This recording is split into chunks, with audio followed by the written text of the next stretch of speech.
ಏರ್ಪಡಿಸಿರುವಂಥದ್ದು ಬಹುಶಃ ನನಗೆ ತಿಳ್ಕೊಂಡಾಗೆ ರೈತರ ಹಕ್ಕುಗಳು ಮತ್ತು ಅವರ ಜವಾಬ್ದಾರಿಗಳು ಮತ್ತು ಸರ್ಕಾರ ಮತ್ತು ರೈತರ ನಡುವೆ ಇರತಕ್ಕಂಥ ಸಂಬಂಧ ಇವೆಲ್ಲವನ್ನು ತಿಳ್ಕೋಬೇಕು ಅನ್ನೋ ದೃಷ್ಟಿಯಿಂದನೇ ಪ್ರೊಫೆಸರ್ ಸರ್ ಏರ್ಪಡಿಸಿರುವಂಥದ್ದು.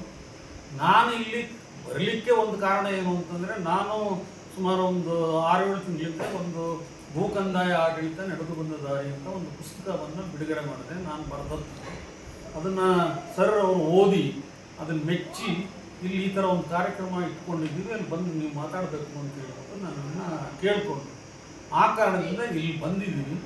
ಇಲ್ಲಿ ಬಂದು ಆ ಕಾರ್ಯಕ್ರಮದಲ್ಲಿ ಭಾಗವಹಿಸ್ತಾ ಇದ್ದೀನಿ. ಭಾಗವಹಿಸಿ ಈಗ ಸುಮಾರು 1.5-2 ಗಂಟೆಗಳ ಕಾಲ ಈ ಭೂಕಂದಾಯ ಆಡಳಿತಕ್ಕೆ ಸಂಬಂಧಪಟ್ಟ ಹಾಗೆ ಹಿಂದಿನ ಆಳರಸರ ಕಾಲದಲ್ಲಿ ಯಾವ ರೀತಿ ಇತ್ತು ಅನ್ನೋದನ್ನಷ್ಟೇ ನಾನು ಮುಗಿಸ್ಕೊಂಡು ಬಂದಿದ್ದೀನಿ. ಇನ್ನು ಮುಂದೆ ಕಂದಾಯ ಕಾಯ್ದೆಗಳು, ಕಾನೂನುಗಳೇನಿದ್ದಾವೆ, ಆ ಕಾನೂನು ಪ್ರಕಾರ ರೈತರಿಗಿರ್ತಕ್ಕಂಥ ಹಕ್ಕುಗಳೇನು, ಸರ್ಕಾರ ರೈತರು ಇರ್ತಕ್ಕಂಥ ಸಂಬಂಧಗಳು ಏನು ಅನ್ನೋದ್ರ ಬಗ್ಗೆ ಮುಂದೆ ನಾನು ಮಾತನಾಡಲು ಇದ್ದೇನೆ. ಅದೇ ಸರ್, ಈಗ ಸರ್ಕಾರ ಸಾಕಷ್ಟು ರೈತರ ಸಮಸ್ಯೆಗಳನ್ನು ಬಗೆಹರಿಸ್ತಾ ಇಲ್ಲ, ರೈತರನ್ನೇ ಸಂಕಷ್ಟದಲ್ಲಿ ಸಿಗಿಸ್ತಾ ಇದೆ. ಇದ್ರ ಬಗ್ಗೆ ನೀವೊಬ್ಬರು ಅಧಿಕಾರಿಯಾಗಿ, ನಿವೃತ್ತ ಅಧಿಕಾರಿಯಾಗಿ ಏನು ಹೇಳ್ತೀರ? ನೋಡಿ, ಅದಕ್ಕೆ ಸರ್ಕಾರನೂ ಜವಾಬ್ದಾರ ಆಗ್ತದೆ ಮತ್ತು ರೈತನೂ ಜವಾಬ್ದಾರನಾಗ್ತಾನೆ. ಈ ಒಂದು ಪ್ರಕರಣ ಅವ್ರು ಹೇಳಿದ್ರು, ತಹಶೀಲ್ದಾರ್ ಏನು ಹೇಳಿದ್ರು ಅಂದರೆ, ಭಾಳ ಹಿಂದೆಯೇ ಆತ ಬೇರೊಬ್ಬರಿಂದ ಭೂಮಿಯನ್ನು ಖರೀದಿ ಮಾಡಿದ್ದಾನೆ. ಖರೀದಿ ಮಾಡಿ ಕಂದಾಯ ದಾಖಲೆಗಳಲ್ಲಿ ಖರೀದಿದಾರನ ಹೆಸರು ನಮೂದು ಮಾಡಿಕೊಂಡಿಲ್ಲ ಅನ್ನೋ ಒಂದು ಪ್ರಸಂಗನ ಅವ್ರು ಹೇಳಿದ್ರು. ಬಟ್ ಅವರು ಆ ರೀತಿ ಹೇಳಬಾರ್ದಾಗಿತ್ತು. ಕಾರಣ ಏನು ಅಂತಂದರೆ, ಹಿಂದಿನ ಪದ್ಧತಿ ಹೆಂಗೆ, ಈಗ ಭೂಮಿ ಮತ್ತು ಕಾವೇರಿ ಅನ್ನೋ ಒಂದು ಪದ್ಧತಿ ಬಂದಿದೆ. ಆನ್ಲೈನಲ್ಲಿ ಸಬ್ ರಿಜಿಸ್ಟ್ರಾರ್ ಆಫೀಸಿಂದ ತಹಶೀಲ್ದಾರ್ ಆಫೀಸ್ಗೆ ಹೋಗ್ತದೆ, ಮಾಡ್ತಾರೆ ಅಂತ ಅಲ್ಲೂ ಲೋಪದೋಷಗಳಿದ್ದಾವೆ, ಮುಂದೆ ನಾನು ಮಾತಾಡ್ತೀನಿ.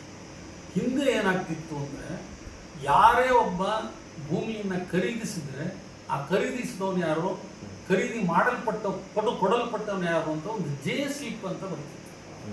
ಆ ಜೆ ಸ್ಲಿಪ್ಪನ್ನು ಕಳಿಸ್ಕೊಡ್ತಿದ್ರು ತಹಶೀಲ್ದಾರ್ ಆಫೀಸಲ್ಲಿ.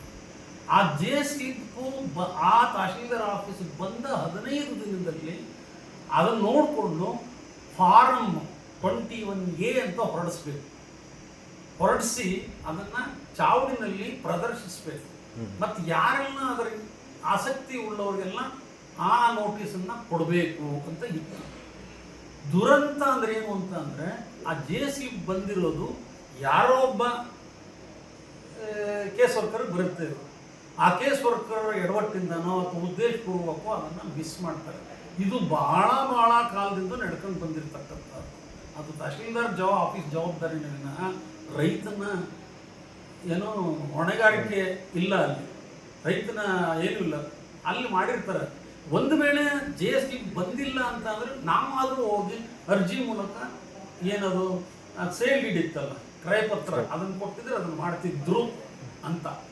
ಬಟ್ ಇನ್ನೊಂದು ಏನಿದೆ ಅಂತ ಅಂದರೆ, ಪ್ರತಿ ವರ್ಷಕ್ಕೊಮ್ಮೆ ಈ RTC ಏನಿದೆ, RTCನ ಯಾರೋ ಕಬ್ಜಾದಾರ ಅಂದರೆ ಕಾಲಮ್ 9 RTC ಯಾರು ಇರ್ತಾನೋ ಅವನು ಕೊಡಬೇಕು ಅಂತ ಆ್ಯಕ್ಟಲ್ಲಿದೆ. ಎಷ್ಟು ಜನ ತಹಶೀಲ್ದಾರರು ಈ ಕಬ್ಜಾದಾರರಿಗೆ RTC ವರ್ಷಕ್ಕೊಂದ್ಸಲ ಕೊಡ್ತಾ ಇದ್ದಾರೆ. ಅವನು ಕೊಟ್ಟಿದ್ದರೆ ಅವನು ನೋಡ್ಕೊತಿದ್ದ, ನನ್ನ ಹೆಸರು ಬಂದಿಲ್ಲ, ಯಾಕೆ ಬಂದಿಲ್ಲ ಅಂತ. ಇದು ಇಲ್ಲಿ ಒಂದೇ ಕಡೆ ಅಲ್ಲ, ಎಲ್ಲ ತಾಲೂಕಿನಲ್ಲೂ ಈ ಸಮಸ್ಯೆಗಳಿದ್ದಾವೆ.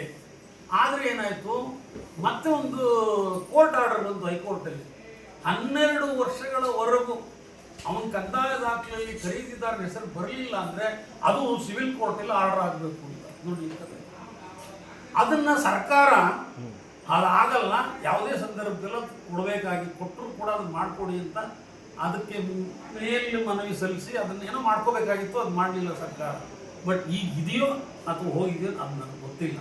ಬಟ್ ಇಲ್ಲಿ ಏನಾಗ್ತದೆ ಅಂತಂದರೆ, ಅವನ ಜವಾಬ್ದಾರಿ ಮಾಡಿಸ್ಕೋಬೇಕಾಗಿತ್ತು, ಮಾಡಿ ಇಲ್ಲದೇ ಇದ್ದಂಥ ಸಂದರ್ಭದಲ್ಲೂ ಕೂಡ ನೋಡಿ, ಅದಕ್ಕೆ ನಾನು ಹೇಳಿದ್ದು, ಇಲ್ಲಿ ಉಭಯ ಪಕ್ಷದವ್ರಿಗೂ ಜವಾಬ್ದಾರಿ ಇದೆ.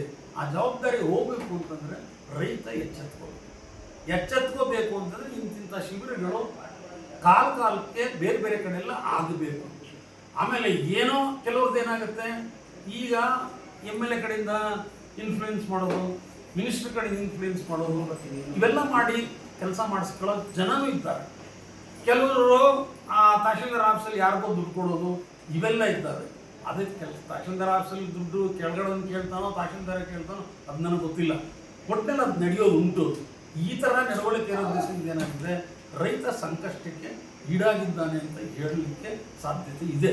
ಅದಕ್ಕೆ ಸರ್ಕಾರ ಕೂಡ ಜವಾಬ್ದಾರಿಯುತವಾಗಿ ಇದನ್ನ ಯಾವ ರೀತಿ ಪರಿಹರಿಸಬೇಕು ಅನ್ನೋದನ್ನು ಯೋಚನೆ ಮಾಡಬೇಕು. ನೋಡಿ, ಹಿಂದೆ ನಮ್ಮ ಕೃಷ್ಣ ಬೈರೇಗೌಡರು ಇದ್ದಾಗ ಈ ದಿವಸ ಸ್ವಲ್ಪ